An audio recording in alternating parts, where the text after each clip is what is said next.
Welcome to AMS Eds.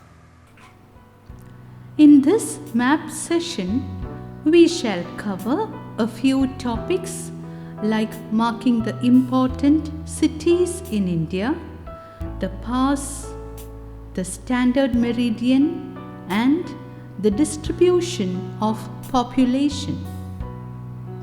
Let's begin with the cities according to the reduced syllabus, which specifies the marking of 5 important cities.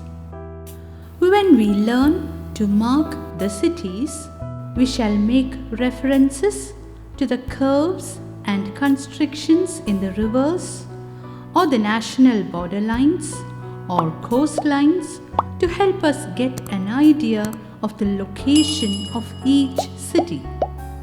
So, beginning from the north, we shall mark Delhi here on the Yamuna where it curves.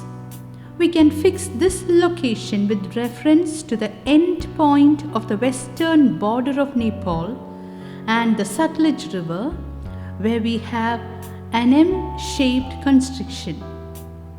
At the meeting point of these two lines, we can mark Delhi.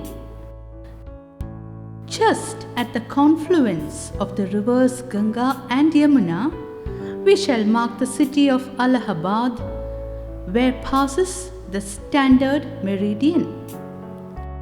Moving on to the east, near the mouth of the Ganges, where we have this particular shape in the coastline with something like a tip pointing upward below the Damodar, we mark the city of Kolkata. Coming down to the southeastern coast, we find something like the outline of the side view of a face, from where it bulges out here between the rivers Krishna and Kaveri. Just at that bulge, or where it appears to be a forehead, we can mark Chennai. On the western coast of Maharashtra, between the rivers Godavari and Kaveri, easily we can mark Mumbai at this C-shaped constriction.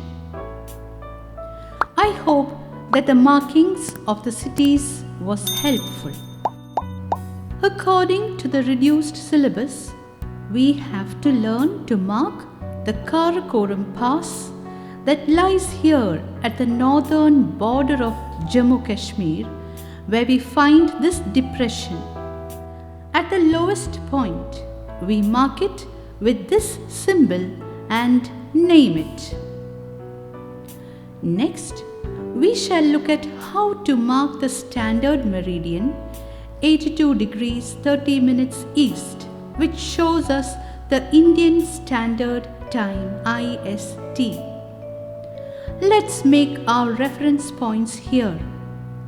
At Allahabad in the north, at the mouth of the Godavari, and almost at the bulging point of Sri Lanka. Join these from the top of the map till the borderline below to get the standard meridian and label it. Note that this is not exactly a straight line. Again, we shall move on to mark the distribution of population in India. According to your syllabus, you have to learn to mark regions with dense and sparse population. Dense population is found mainly in 2 regions.